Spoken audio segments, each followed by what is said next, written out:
So to start, I'm Kenny Hyder. Like I said, I run Hyder Media. We focus on high competition organic search. And this is Michael Gray. I'll let you guys introduce yourselves. Michael Gray from Atlas Web Service. I'm a consultant and I do some affiliate work. I'm Ben Cook. I'm from Evolve Digital Labs. We're a full-service marketing agency. My name's Troy Redington. I'm an independent consultant, formerly with FatWallet.com, Ebates, Motor Trend. Cool. All right, so we're going to pick on you first, I guess. So let's see here. Where is the thing again? I'm a little not savvy with using PCs, so please bear with me. Oops. Does this work?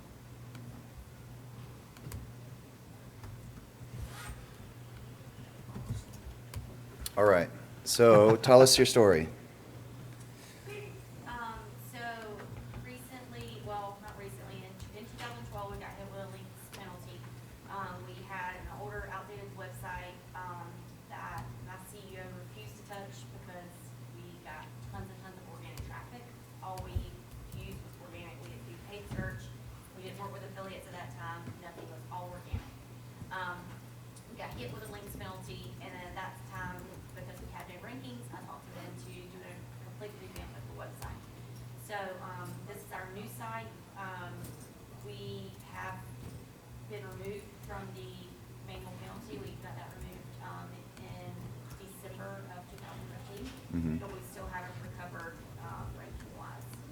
So this is our new site, though. I'm still not completely happy with it. I would like to have a pre-application, like short form on the front page. So that's kind of our next step with SEO. Okay. So what are do you have specific things that you're trying to accomplish right now? Mainly ranking and organic traffic. We do work with affiliates now, so that's where all of our traffic's coming from. But we want to have our own organic traffic as well. Okay. I noticed you've got a subdomain. You've got apply.mypaydayloan.com. What was the logic behind that? Like half of your site is there and half of it's under mypaydayloan.com. I think and I'm not a coder, so I really maybe don't know the correct answer, but from what I do know, we did the apply.mypayday loan for security reasons. It's like it's the secure. You put this, okay, yeah, you could have gotten it on the main thing because, Okay. I mean, if you have separate content that you need to put in different buckets, for a really logical reason, you can do that. But Okay. whatever link equity it seems like you've got, you're now dividing it up amongst the two, the subdomains, and it's never going to help you in this case. Okay. You could certainly get the security certificate for either one. I mean, depending on what you have, it could be a couple $100, but it doesn't. It seems like it would, in my opinion, I would lose that. Okay. So when were you hit with the penalty initially? In March of 2012. Oh, wow, okay. Yeah. And then it took you until the end of last year to get it removed? Yeah, we started with about 20,000 links, and we're down to about 6,000 now, I believe. And another problem that we do have is every day I'm getting an email, oh, you've got this new link, and they're not links that we're adding. Oh, so you're getting sabotaged? Someone's trying to. I don't know that that's really what's happening. I kind of think that it might be something maybe through CJ, but we haven't been able to pinpoint that yet. Well, the CJ links are going to pass. They're going to pass through one of CJ's redirection URL. So that's Right. And I'm pretty sure that's 302, isn't it? Yeah. Yeah, that's not not So- going to show.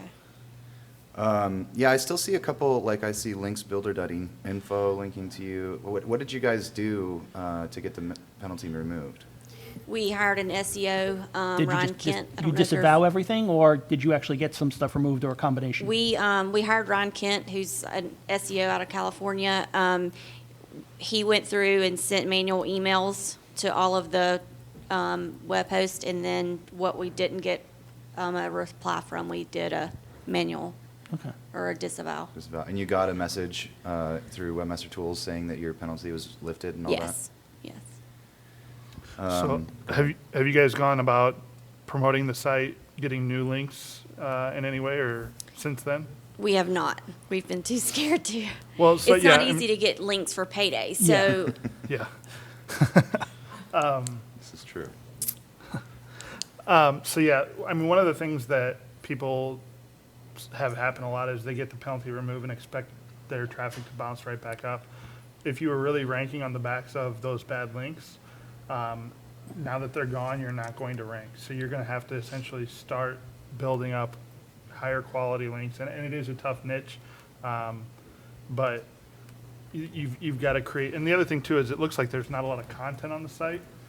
So expanding your content base, giving yourself a bit wider range of keywords that you might be able to pick up some long tail for. yeah. And the growth trajectory is going to be a lot more natural this time, ideally. Yeah, our old website had about 3,000 pages, and this one's down to about 15. So, and that's because Google kept coming back and saying, remove this, remove that. I mean, so that's why we're down to about 15 pages Did now. you simply remove those pages, or did you redirect them, consolidate somehow? We did 301s. 301s. Yeah. So are you guys, are you the actual lender? Is Yeah, we're a direct funder. you're a direct lender? Yeah. Okay. So I'm seeing, I mean, the site still to me, so I did a lot of stuff in Payday for several years. And, it was really common to see a lot of like affiliates and people who are just pushing leads, doing lead gen, like they were popping up all the time. You guys were ranking on the first page for Payday loans? Yeah, we were in the first position for like 6 years. This was back. We've been in this space for 15 years. Okay, this so was, how long ago were you? We fell out of the first page in 2011. Okay. And then you were still ranking for other terms? Yes, Do you have, we- like, were you doing any prepaid stuff, or what kind of other terms were you going after? Free cash advance, because we do offer free loans. We did a lot of long tail keywords. We had 3,000 BS content pages that just ranked. Right. So, But currently, like, how many different actual products do you offer? right now, 3. 3? Yeah.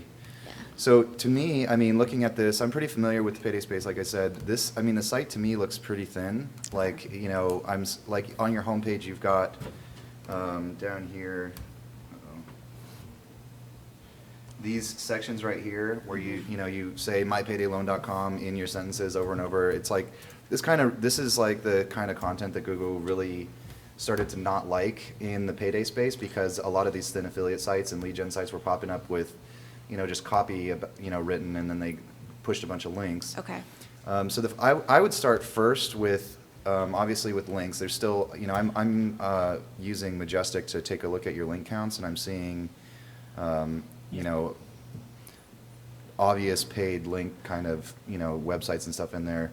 You're still gonna, it's a struggle, but you have to still constantly go through and go after and make sure that you get those things removed, because even if your penalty, you said you had a manual penalty, so even if that's lifted, you could still have a logarithm or a algorithmic, penalty, or Okay. sort of decline, that's just kind of set in through the algorithm, and that kind of stuff is definitely going to trigger it. These links that I'm seeing. So that's definitely something that you need to continue full force on, is getting rid of these bad links. And in time, coming up with a strategy for new links and stuff, but also, going from, a 3,000 page website to a 15-page website, I still don't see a lot of really valuable content here. It still is kind of thin. It looks, to me. There's nothing that's resource link worthy. Right. Yeah, To our me, blogs are you pretty guys, good. You look but- like, to me, you look like another, you don't look like a direct lender. Okay. You know what I mean? Yep. The site doesn't, it has that kind of feel. It's hard to explain, but it has that feel of, you guys are pushing third party or something like that. Okay. And that kind of ties with, the copy that's on the page, and your pages aren't, like if I look at the, this increases page at the top here, there's not, the content on these pages just is pretty thin, and there's not anything really, valuable there. It's just a little bit of copy. I'm sure it all makes, is real and important and stuff, but you just don't have a whole lot of, legitimate, in the eyes of Google, you don't appear to be super legitimate. And Google can't tell if you're a direct lender or not. They just Okay. know what your website says. So I'd focus on, first, the links. I mean, you're going to have to go through and remove, the links that you have coming in. If you're getting new ones, I mean, you just have to keep on top of that kind of stuff, because if you already had a manual penalty, they've got their eye on you, and if you still have these links, like, you can clean everything up, and then if these links start coming back in, there's no way you're ever going to get anywhere Okay. ever again. So that's, I mean, something that you definitely need to be on top of. And then number two, I'd focus on, beefing up the site and making it more apparent and clear that you guys are a direct lender, and, maybe you can start a blog and do some sort of content development or something like that to get, real information to help, your customers out there, and, start getting that kind of stuff indexed rather than this, seemingly thin site that, who knows, especially with a name like mypaydayloan.com. I mean, you have to be really weary these days of having payday in your domain name, because that worked and now it doesn't. You know what I mean? Okay. So now you're already on thin ice. Payday's already a thin ice kind of industry Yeah. anyway, but you need to really make sure that you are coming, brand forward, and we're a lender and this is what we do, rather than, just trying to skim down content that you had there that was Yeah. BS in the first place. Try to push for some brand links. I mean, on your homepage, you're treating mypaydayloan.com as a brand, although it's mentioned like 5 times. Push for that in your links. Try to get more brand links than exact match links. Okay. If you're going to use your blog for where you're going to put your new content, show it some love, because right now it's kind of like your drunk aunt who you see like 3 times a year. You've got stuff in there from March, and then you go back to the last year, and then you got something from. Yeah. It's haphazard. You got to do it on a regular basis. You don't have to do it every day. You could do it once a month, but if you Okay. do it often enough that you can be good, but you've got to do it regularly. And it has to be good. I mean, honestly, if we go to the blog, Yeah, like, who's do it in going a, to read this content? It looks, first of all, I understand that Payday's real boring to begin with, Yeah. but there's no images, there's no subheadings, this doesn't look like a blog post. It just looks like, a page full of content, Yeah, which get is great a content. bad thing, and a sign that they're going to be looking for, they don't want this kind of stuff in their ranking in their, search results. So you have to kind of think about, how can you position your website as a brand yeah, with your best foot forward, coming out as, we're a legitimate lender, and kind of repositioning your content and your promotion strategy, I suppose. do things like create some videos, create some infographics, create some visual guides to things, create a lot of resources, because this is an industry that is, the information that's out there, you don't necessarily know whether to trust or not. So the more trustworthy you can make yourself seem, the more you seem like a brand, the more you're going to get those types of signals that Google's wanting these days, especially in this space. Your content is really sort of sterile right now, and I would don't look at it as necessarily I need to write new content for SEO purposes. Look up things that people are asking you, things that are common questions elsewhere. Do Google searches and find like the QA type sites, Yahoo Answers, stuff like that.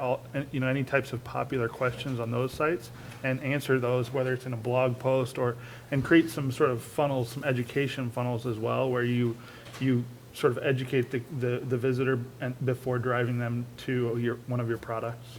Yeah, treat each piece of content as its own SEO asset, its own resource. Get it on the homepage, and literally treat each piece. Go out and try to get that piece shared and get links to that piece. I mean, one of the best things you can do, if you're an actual lender, it means that you have access to a lot of data, customer data.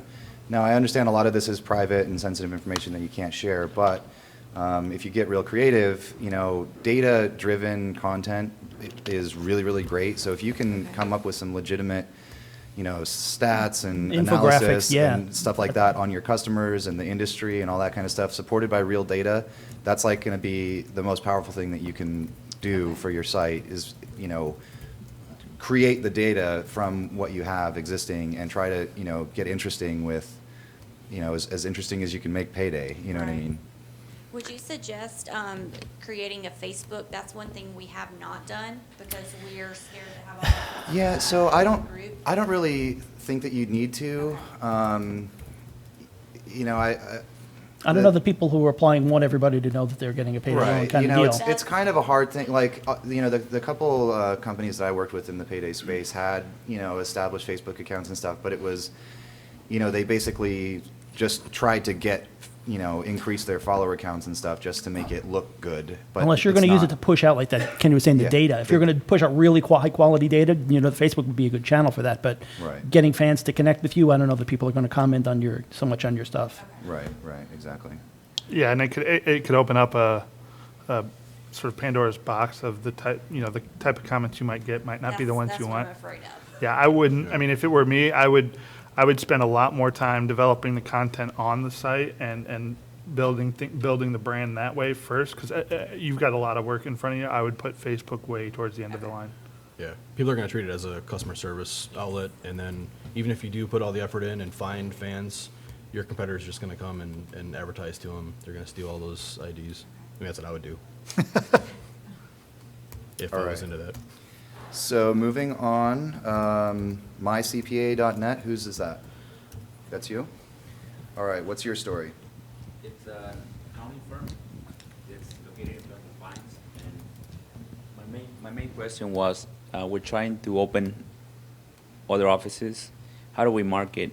Because the keywords here are service city, and we're ranking very well with the service and the city Pembroke Pines, every single service. Okay. So how do we move on to start doing, let's say, Miami, without looking too spammy and putting, you know, Okay, creating gotcha. articles with the word Miami? So what are your top referring keywords? Like- Mostly will be like CPA, tax preparation, and city. Okay. You know, even tax attorney, city. Tax attorney, okay, Yeah, gotcha. all those rank very well. Accountant, city, Pembroke Pines right now. Everything with Pembroke Pines ranks actually even So- 8 times in the organically. So you guys you have presence nationally, or? No, it's very local. South Florida, very Broward, Miami. Okay, so You- you're you just ha- in, Yeah. just in Florida? But most people search individual cities within Right. Broward and within Miami. You have offices in Miami already? Yeah. Yeah. Have you claimed those in Google Yeah, we just places, all created that stuff? several Google Pluses. I mean, Google account locations. We're doing Google Plus for Miami too, and one Okay. more for Broward. So there is definitely physical presence there. But you verified all those. You Yes, verified they're all those verified. addresses. Yeah. Okay. Yeah. Are they listed in like Yelp? We're starting to list every single office in every directory just to. Okay. So there's what's David Mims, the one that checks the big three? Is it Get Found? There's a citation checker I'm trying to think of. Omaha's has one too. Yeah, I mean, really. So in the local space, it's really it's critical. There's a few critical pieces. Number one is to make sure that every time your business is listed, you use the same name, address, phone number across the board. Never like even abbreviations, things like Boulevard. If you write it out on your website, write it out everywhere else. If you abbreviate it on your website, abbreviate it everywhere else. That consistency is really key. And then the more of those you have, the more likely you're going to be to rank. That's a little bit difficult to start building those because not a lot of people are building yellow page type sites these days. If you get pretty creative, there are some ways that you can do things like, ask people to list a few options and sort of in their different articles, things like that. You'll need to get some good reviews in Google, preferably, and then Yelp as well. And then I would also use some tactics that I've had success with for clients in the past are in sites that are ranking you or listing you. If you, like Yelp, for example, if you can get that site to rank high, sometimes you can knock off competitors more easily that way while your site's still fresh in an area. Like this might, if you're just now expanding into Miami, it's going to take a while to build that stuff up. But it's really, it really is about a lot about citations. And if you can get citations with your name, Consistent. that's a link, Yeah. and then your address, phone number, that's kind of Yeah, I just ran you through the Moz local tool, and again, that's a free thing. You can look at it. You're not in Axicom, you're not in Bing, you're not in Best of the Web, you're not in City Search, you're not on Facebook. Factual, I don't even know of, but Foursquare. You know, they list a whole bunch of stuff there locally, super pages, yellow pages. You know, I clicked at one of your addresses and it didn't come up there. So you need to make sure that all those places know about all of your different locations. The other thing is, dude, you need some links, man. You got like 13 links to your whole site. You gotta work. That's like job one right there. Okay. Link building, definitely.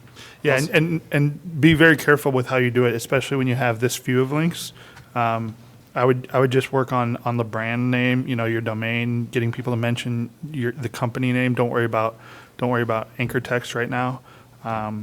If you can get, you know, like I said before, if you can get it to where they mention your company name and your address and phone number, that would be great. But you know, if you're active in the community, do things like sponsor local events, sponsor charity things, Baseball teams, right. car shows. Gotcha. So you said you're wanting to go after like Miami and some of the Yeah, like, Miami is more competitive, yes. yeah. So the first thing, I mean, have you done any keyword research?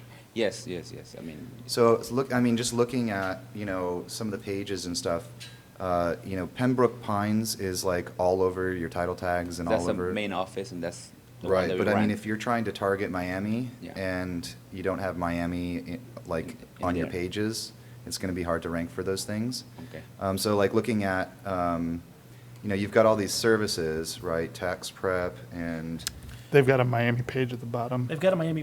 right, Miami but it's page. not, what We I'm just started saying it, is so it's yeah. not, it's not Yeah. featured in any way. Like you Gotcha. need to make the content that you want to rank for specific terms needs to be, you know, you have to kind of think of what's your, you know, what's your goal and what's your priority, right? So if your priority is you're trying to go after Miami, the Miami terms and locale first, you need to do Miami-specific research on what types of tax services are, you know, that you offer are the most popular, how people search for those. And then you need to kind of build your content around that, you know what I mean? So if you have, you know, on most of these services, for example, your main tax prep page here, if you just click on this, your title tag here is still Pembroke Pines, Gotcha. right? Even though maybe that's where your main office is, but if you're doing business in all these other areas, it's not, you know, necessarily specific to Pembroke Pines anymore, then get rid of that, you know, or put Miami in there, or, you know, target something that's going to get more traffic, you know what I mean? But I mean, I understand why, you know, it might be the way it is because of where your offices might actually be, but you have to think of, if you want to rank for a certain city, then you have to kind of optimize for that city. And along with, I mean, the citations and listings and all that stuff will definitely help as well, but also just on your site, you know, you kind of have to come up with a strategy to feature that content that you want to rank for those terms on your site and support that with, you know, your title tags and your headings and what's actually on the page, you know what I mean? Yeah, and you kind of have a similar issue with your site. The look and feel of it, to me, seems a little stale, I guess would be maybe the word. Like, the images are pretty small and they're stock photo looking images. I would really go about trying to get some actual pictures of the team, things like that. You know, get a picture of the building. You know, on your location pages, give directions. You know, put an image of the location that you're talking about. Include a Google map. You know, so how people can get there, things like that. And then also, it looks like some of your internal linking looks a little weird. Like I was just on. Well, you get some keyword-rich long directories. I kind of noticed. Yeah. Your structure, the site structure, your URL structure is a little odd. And then there's a couple of links that have WordPress in the URL. I mean, when you click, it ends up getting you there, but you might want to clean some of that stuff up and go a little lighter on some of the anchor text, even on your own site. You know, don't try and jam everything in here. Just if it makes sense, link to it. If not, you know, don't worry about it. I would cut the schema out of the footer as well. Yeah, Because sounds good. you have address schema in the footer for every address, but then you have location pages that are more relevant for that address. So you have schema in the footer that's diluting it. Yeah, I've kind of found that if you're looking for a big metro, it's a competitive metro, you only really want to have one address on that page. If you have multiple addresses on that page, Google's going to say, beats the hell out of me, which one I should pay attention to. Okay. You can just list the cities. You know, and if you then want to have, Twitter. so you're probably going to need like some custom programming down there. So it says like when you're on the Miami page, only display the Miami information. When you're on the Broward location, to display only those, that kind of thing. Also, your locations pages, you've got, I see 6 here, Hollywood, Miami, Weston, Fort Lauderdale, Hialeah, and Doral. Yeah. And they basically all have the same content on all of the pages. It's just kind of duplicated, Yeah. which is a big no-no. Mad Libs content. So you want to, you know, if you're going to have a location page, right? You have a page for Miami, you have a page for Hollywood, you have a page for Fort Lauderdale. Make that content for that city unique to that city, and have a reason to have that page. Because there's not really, I mean, you could say we do it in these 6 cities and here's what we do on one page, but you have 6 pages that just say the same thing over and over again. You know what I mean? So you need to make your city-specific content actually, you know, city-specific rather than just generic with the same content, you know, because you offer all the services in all these different cities. We had a question. Yeah. How much does it make me think example words you use? So, for example, the headline says, it's beneficial to have your taxes prepared and filed by a certified accountant versus saying, 5 ways a certified accountant can help file your taxes. Like example words you use this in a copy. Does that help? Well, that depends on, you know, first of all, with like, you know, content pages where you're pushing a product or service or something like that, like this site, in my opinion, you want to first of all stay away from trying to like really optimize the keywords on that page. I mean, really, the page should be, you know, it should be optimized for conversion to make money first, and whatever copy you need to write to make that happen. And then, you know, if you can correlate it with, there's some key phrases or something that receive more traffic. I mean, as just a general rule of thumb, you know, run some even just preliminary keyword research and see, you know, if people say, you know, tax accountant rather than CPA more often, then use tax accountant. You know what I mean? But having, you know, different headings and stuff like that, it can affect things, absolutely. It's just a matter of what, you know, what is your focus? What are you trying to accomplish Yeah, with those pages? It's sort of a priorities game, right? So is this headline, you know, as optimized as it could be? Probably not. But again, to Kenny's point, I would focus more on, I would test the headline to see which one drives people through to a conversion better, and that would be more my focus in terms of, you know, having the keywords in the right spot on the page. That those days are sort of the, you know, the emphasis on that is less and less these days. Speaking naturally to your readers, your viewers, whatever. That's really more important than, you know, I need to. Make a difference how long somebody stays on the page, so therefore will Google think of it as the content was more relevant, so therefore somebody came there and stayed longer and read the content. So that's a kind of a really debated topic. So Google does for AdWords, for PPC, they keep what they call a quality score, and they know, you know, how well your pages perform, and they'll adjust your quality score accordingly depending on, you know, how it performs after the click. It's, you know, I'm sure that we could have all kinds of different opinions on whether or not that actually affects your search ranking or not. I mean, I'm of the opinion that, yes, they are looking at user metrics as a whole. They're right. not just looking at one thing and saying, oh, you've got a high bounce rate on this particular page, I'm going to demote the whole site. They're looking at a whole bunch of factors and trying to determine, you know, Right.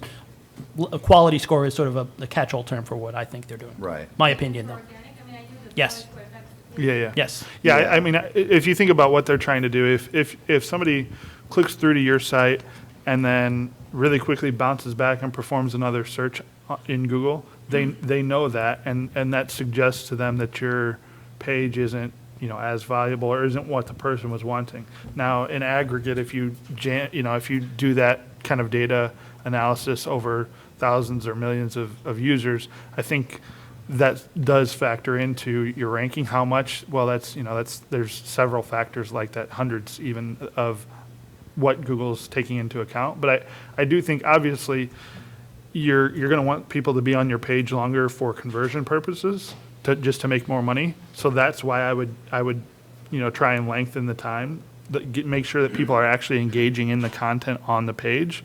I wouldn't necessarily try and game the system and figure out ways to keep people there longer just for Google purposes. That's not really worth it. All right. I see you've got just one other thing. I see you've got a press section, which like you're using as kind of your blog. I would kind of think about how you're wording that, like wording some of those titles. Like one of the things that I see is reasons to hire an accountant for your small business. I would try and word those more as natural languages. Is do I need an accountant for my small business? Try and capture something that someone's adding in there that someone might actually be searching for. One of those kind of terms. I don't think press is the right word for that either. Yeah, it's a it looks like it's your blog. You've just kind of taken a loose interpretation of the word press. Press is a pretty standard word for here's how I've been featured in different magazines and newspapers. Yeah, I mean, people... Or professionals tend to resources or reject that something. word. Resources is a good one. Yeah, and your categories within that, you're kind of you could use some work on. So you're pretty much listing every single post in press as a category, and then business services as a category. It looks like this running on WordPress, and that's probably how you've just decided to segregate. Yeah, and I generally recommend only using one category, or only including a post in one category.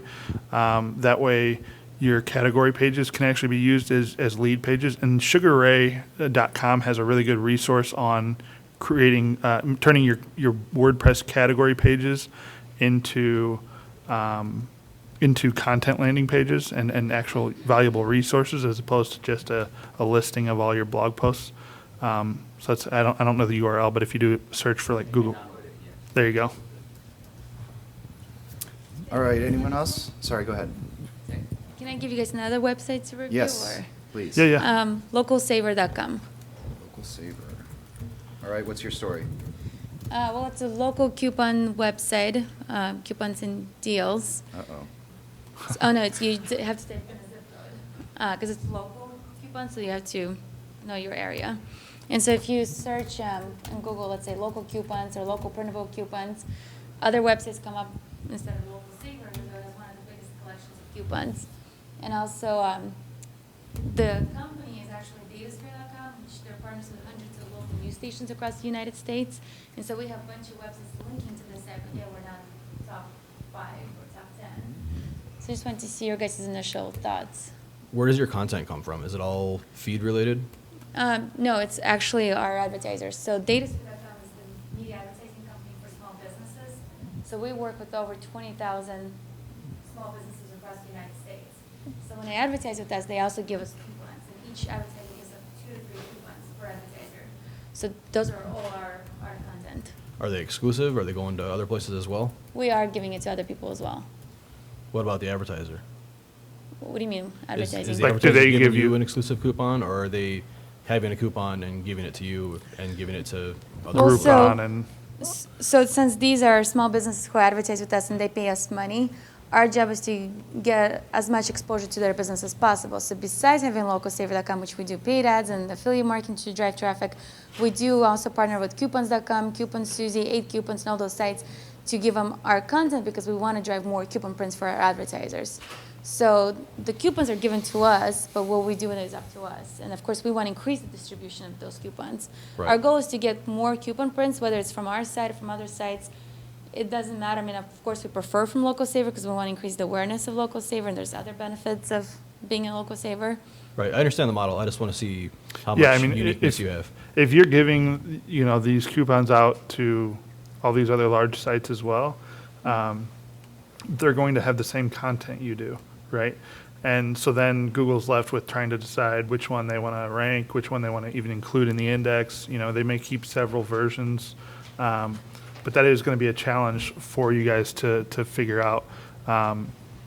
We've done some things with clients where they'll have one version of the copy that they spend some time on for their own website, and then they give the distribution list a slightly different and much less polished version.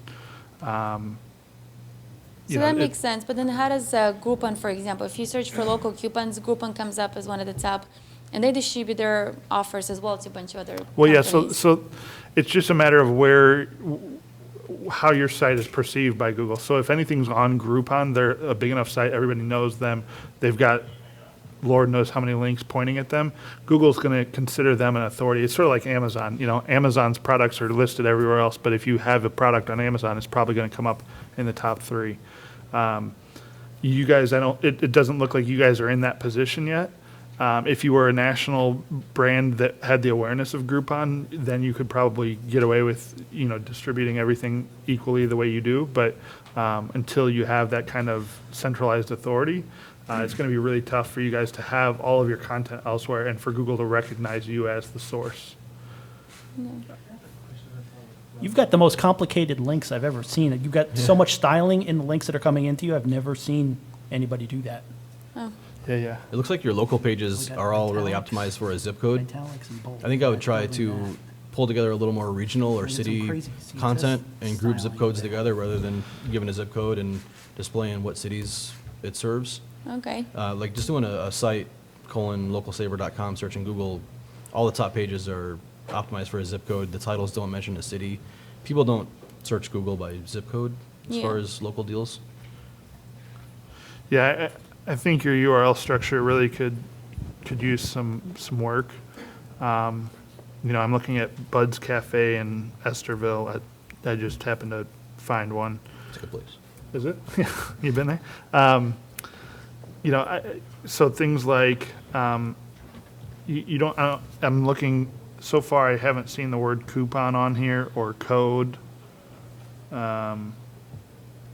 know, it looks like this. And in your URL, it's 5133. You know, it's the zip code. Then Bud's Cafe deal /8CPNS, a whole big long string of numbers that I'm sure means something to your system. But It's a lat long? Latitude Really? and longitude? Yeah. all right. I wouldn't have put that in the URL like that, but okay. No, yeah, I think they're number one for usability purposes. A user is going to have a really hard time knowing where they're going if they find this link elsewhere, and then creating that link, you know, is a lot less likely than if it's a nice short URL. I I also would noticed, also break up your, where are you? There you are. Right, I would break up your XML sitemaps too, and maybe, you know, sequence them out by state or something like that, because currently you just have, you know, your XML sitemap just a huge list. It's not got no formatting. It's just all these lists. You know, this is probably 50,000 in here. It's killing my browser. So I would segregate those out too, and, you know, create a sitemap index sitemap, and then put that through Google for indexing, because right now there's not really any apparent structure to the URLs that you're telling Google to index. What do you mean by put through Google? So your XML sitemap, which is at localsaver.com/sitemap.xml, that's, you know, a type of sitemap that Google identifies as, here's, you know, you giving them the list of here's the pages on your site, and then it's submitted through Webmaster Tools, and then they go through and theoretically crawl those pages.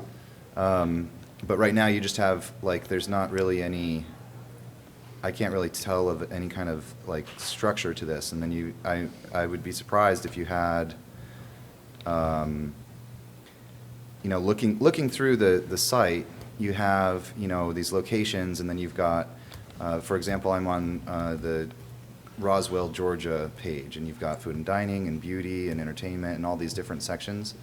But there's not like any apparent kind of structure to how those URLs are fed. So I would, you know, break that out into individual sitemaps, maybe by state or something like that, so that when you have, because your sitemap's going to be updating constantly, right? Because you're constantly getting new coupons, new pages, really high turnover, right? So your sitemaps are going to be important also, just because you are going to be able to, I mean, you're going to need to be able to notify Google every time there's a change, which is probably happening constantly. You know what I mean? So I would kind of restructure how that part of the site works also, to just make it a little bit more organized. yeah, you need a nice clean crawl path to get to these regional pages. So you're creating every time someone creates a coupon with you, you're creating a page on the site for them? It's all automatic, so. Okay, yeah, but there is a URL that's being created that's unique for that, and does that coupon expire over a time basis? So we do give our advertisers the ability to expire coupons, but we prefer they create evergreen And what happens when a coupon expires? What technically do you do to that URL? What happens? Automatically, Do you set up a 301 or it just dies? I actually have no idea. I know in our system it's archived, but I don't know what that means. So you They archive them. either you're going to be creating an infinite site because you're going to be adding coupons and, you know, your site is just going to keep growing and growing and growing. And if you're still feeding Google expired coupons in your sitemap, then you're squandering your link equity on things that really nobody cares about anymore. If you're just letting the coupons, die in transit, then you've just got URLs that are constantly churning. Google's just going to have a hard time with some of those really, really deep pages. Like, it's never going to rank for anything. So the other, you've got a lot of what I would call usability issues. So I'm on zip code 51331. I have no idea where that's at. And if I try and get out of this zip code, I'm having a difficult time. Like if I just type in localsaver.com again, it automatically redirects me right back to the 51331. If you don't see that it's up, there should be a change.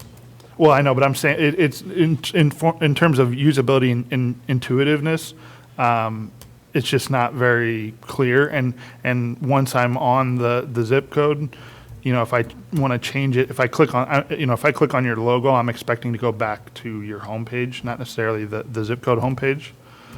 It's like this. Yeah, you can't really, once you've kind of locked yourself into a city, you've kind of decided that's where someone's going to stay, and you're not giving anyone the ability to go someplace else.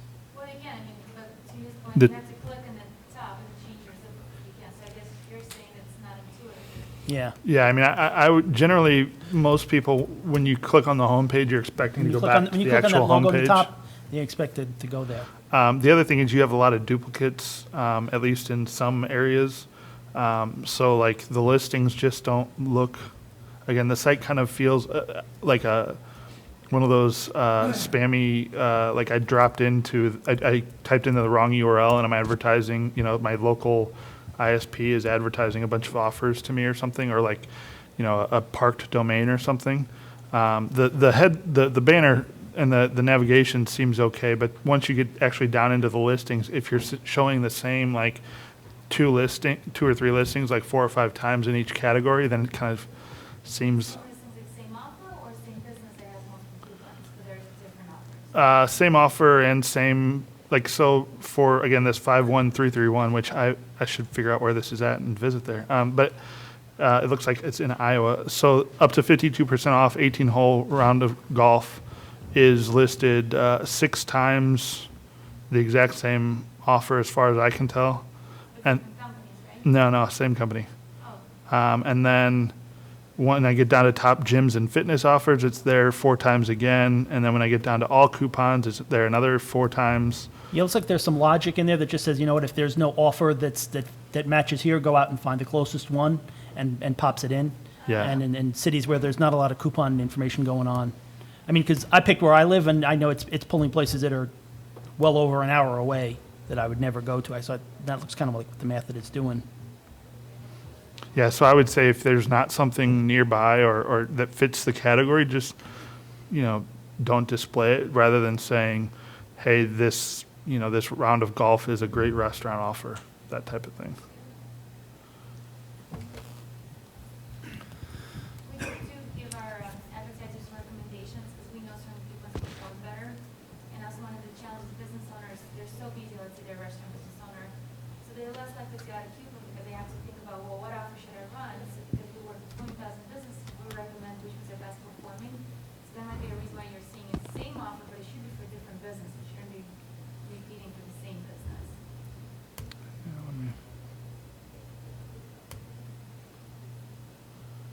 It's all looking like Well, you're the using same. it looks like you've got some stock images that are popping in when you don't have one, so the stuff kind of looks the same, even though it's, yeah. 'Cause Yeah, that's- I'm getting the same image, but it's for, one of them is for $500 for general contractors, the other one's $99 of drain cleaning. Yeah, the repetition really just, in both in visuals and in offers, Yeah. makes it look I'm sort getting of. that same image for a haircut now, so. The other thing is, it looks like you're linking out to some other coupon sites, like 8Coupon. Yes. Is that, What we're trying to do is become the #1 stop for any local coupons and daily deals. So, I mean, we have our own advertisers, but then of course, there's so many other And part of that API, is that require that you then link back to them, like, just, Some of them do, or at least it requires to say powered by or provided by, so like the 8 coupon deals. gotcha. So those 8 coupon deals are using a data feed? Yes. All right, who wants to handle that? So what happens when you use a data feed is you're using the same information that hundreds, possibly thousands of other websites are out there doing, and Google's going to look at it the same way as you turning in your sister's paper in English class. They're going to be like, they've seen this already before, and they're going to decide who do I rank for it, and it's going to be the person that they think has the most authority. So, I mean, I understand why people do this with data feeds, but you've got to do some uniquifying, if I can create my own little word there, to make your data feed not be exactly the same as the data feed that everybody else is pushing out. Right, why should someone look at your site with your data feed as opposed to someone else who has the exact same data feed? You know what I mean? You have to kind of differentiate what you're doing. And also, I mean, you want to feature your unique deals first and then make your data feed, content kind of secondary rather than, Yeah. having like all of these deals. I live in Santa Barbara, which is a small town, and when I typed in the zip there, I got, what was it, thousands and thousands of deals, which is, there's not that many businesses in Santa Barbara to offer, 10,000 different coupons for Santa Barbara. So also, one of the things I would say is, interesting.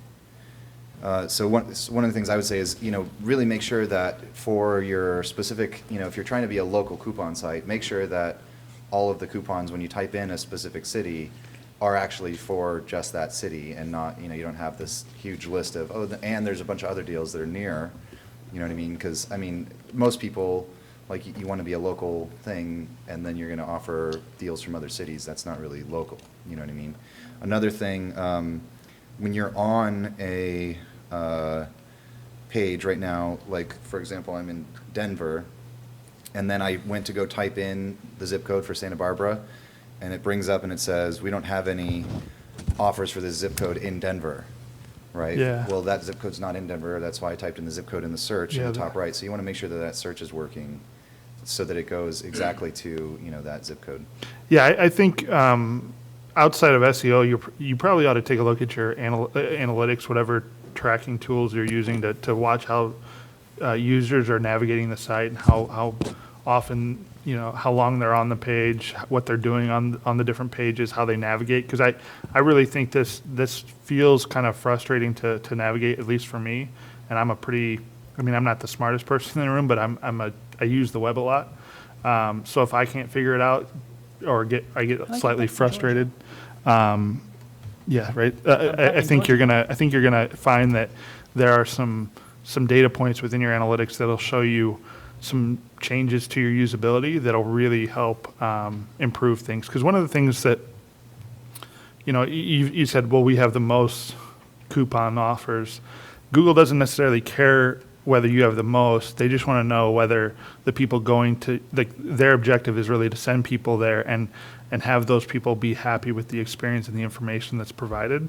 If you have 10 coupons, but everybody that goes to that site uses that coupon and loves it and talks about it everywhere and links to it everywhere, then you're going to rank. So I would work on sort of organizing your site structure a bit, just for usability purposes. I really think that's and then the more user friendly your site is, the more links you'll get, the better chance you'll have of ranking. You also, it looks like you're linking to several other partners. That's going to be, that you're providing them link equity. So if you're trying to beat these guys in the marketplace, that's going to be kind of tough when you're pointing to them saying, hey, these are good sites.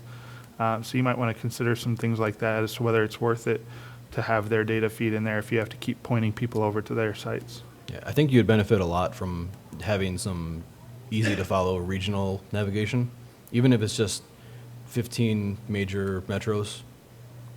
I think Google would like that, and I would like that as a user. If I'm traveling to San Francisco and I was using your site, I don't know the zip code. All right, we can get a couple more questions, and I think we got one right back here. Yeah, hi. Two quick questions. You were talking about for a site quality score, time spent on the page, right? Obviously, does Google have a way to know that this page you should not expect more than 15 seconds? That means the opposite.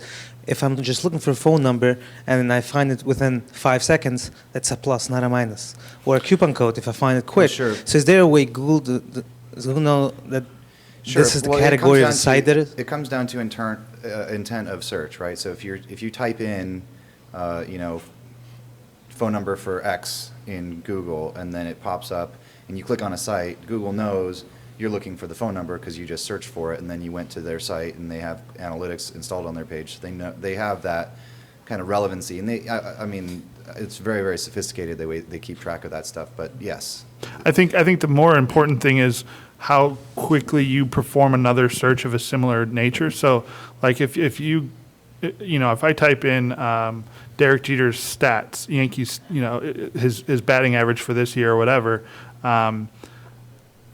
if I click on, say, ESPN, and then I click back and I click on another result right away, they're going to see that and go, well, he must not have gotten what he wanted. Or if I do another related search, like if I get more specific, like Derek Jeter's batting average 2014 second, then obviously I'm refining my query, which tells them again that I didn't quite get the information I was looking for the first time. Second question. Thank you very much. Good answer. Expired coupons. You were asking if it's 301 redirect or that killing it, or which one is better? I mean, maybe temporarily redirect it and then just kill them. I don't see a reason to keep expired coupons on a coupon site. I'm gonna say it depends. If you have a coupon that's for beauty spa treatments, and then all of your beauty spa treatments expire and you don't have anything, but it's going to come back in 6 months, then you want to keep that page out there. But if it's a coupon that's probably not going to come back, then kill it. Or you can do, if it's like Thanksgiving special or sale or something like that, put up a page that says, currently no offers. Right. People are going to look for that, and you're going to want to rank for that. But if you kill your page, every December and you don't bring it back until August, Google's not going to sort that all out in enough time. Right. Yeah. I've spent a lot of time in the coupon space, and typically what we did is we would leave the offer page up for about 30 days. If the coupon was expired, we would show similar offers from the same merchant or the same region. And then after 30 days, we would either 301 back to the merchant page or a region page, or if Google wasn't liking that 301, we would 410 it. Yes. I have a question. I have a client who puts a blog on a separate domain. I mean, mind we get this blog domain infrastructure domain. Thank you. I have a client who used to have a separate blog on a separate domain versus the main site, and we migrated the site to the main infrastructure, the blog into main infrastructure of the site. Now, the blog used to have quite a few Pinterest links. We did 301 redirects. Pinterest is not going to pick all of that up because it's a completely new URL. And that's one of the things that anybody who's seen the recent change that Google's talked about, where changing your servers secure, if you do that, you break all of your social links and all of your vote counts. All of them get reset to 0. Use that information for good or evil. Right, I was going to say, you can do some, there's ways to get around that, but whether they're accepted practices or not is a different story. It's probably not something that you would make it public on the panel. I said that in public. I don't have a problem with that. No. I mean, ways to get around. Absolutely not.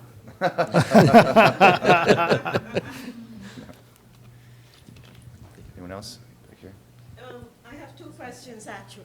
I have two questions. The first one is, you talked about a Google manual penalty. What is that?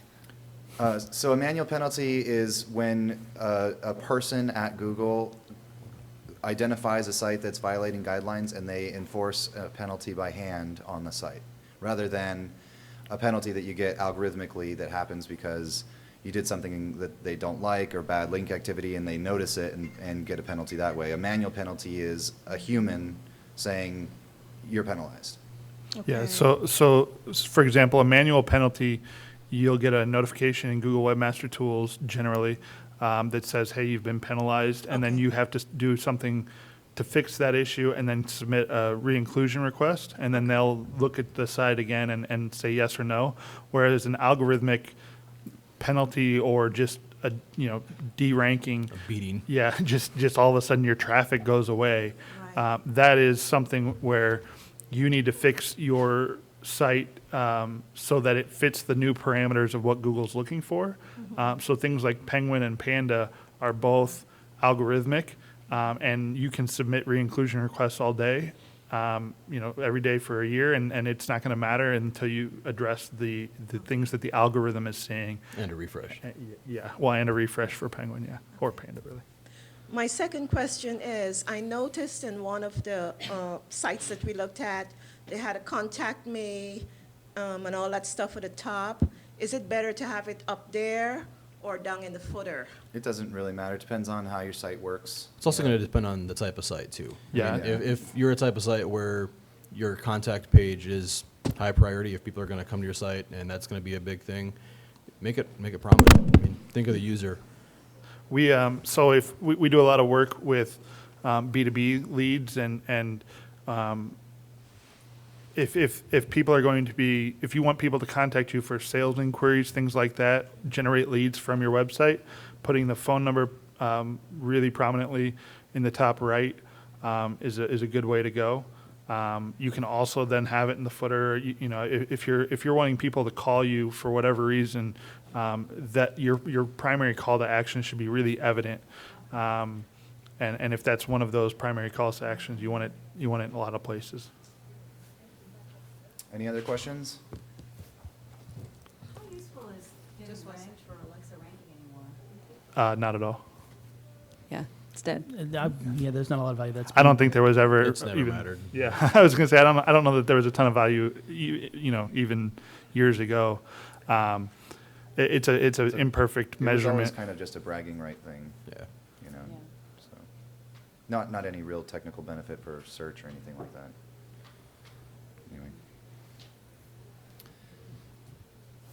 Anyway. It looks like we got 5 minutes. Yeah, 5 Any more other questions? minutes. Any more questions? Here, let's go back here first, and then we'll come back to you. Oh, jeez. Comes that around.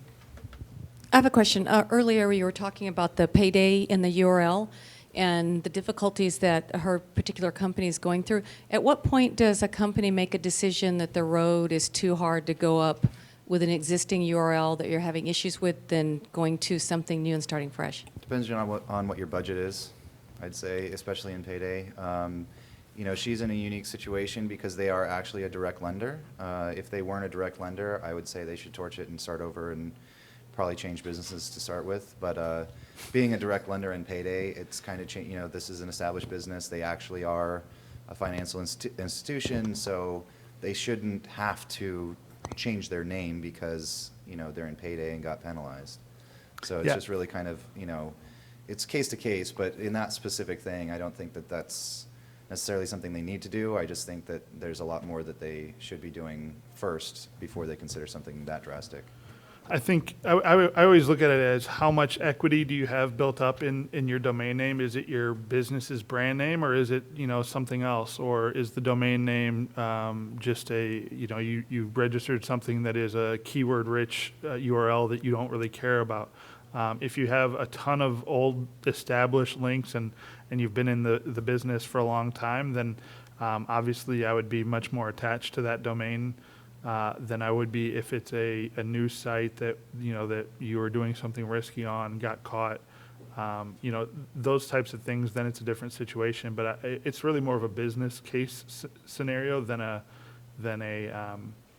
SEO question so much, unless you've just been a repeat offender within Google and gotten penalized multiple times. At that point, then you'd say pretty much just start over, because either way, if you're rebuilding from your first penalty, a lot of times you're sort of starting almost from scratch, not quite, but you've got both positive and negatives in your favor. A brand new domain has basically nothing going for it. So to me, I would generally lean towards keeping it unless there's a good reason not to. I would never change your domain lightly. I would not advocate anybody going to the churn and burn business anymore. Those days are long gone. I like to factor in actual brand. Like, do your users, are they repeat users? Do they know your actual brand name? Do you have a reputation and an identity? If you do, then fix your stuff. Well, the question is, because from a corporate perspective, if they built another site that was more the core about the lender, with complementing something? That was the question Yeah, more so so. that's Because that was what I was saying to her initially was, you know, the site as it is needs work, needs to be built up, and, you know, incorporating all those elements as, you know, a brand and a company and a lender, as opposed to, you know, the payday space has been really, really volatile the past few years, and there's been a lot of, you know, this churn and burn, people that are just doing lead gen and, you know, pushing loans that they're not lending.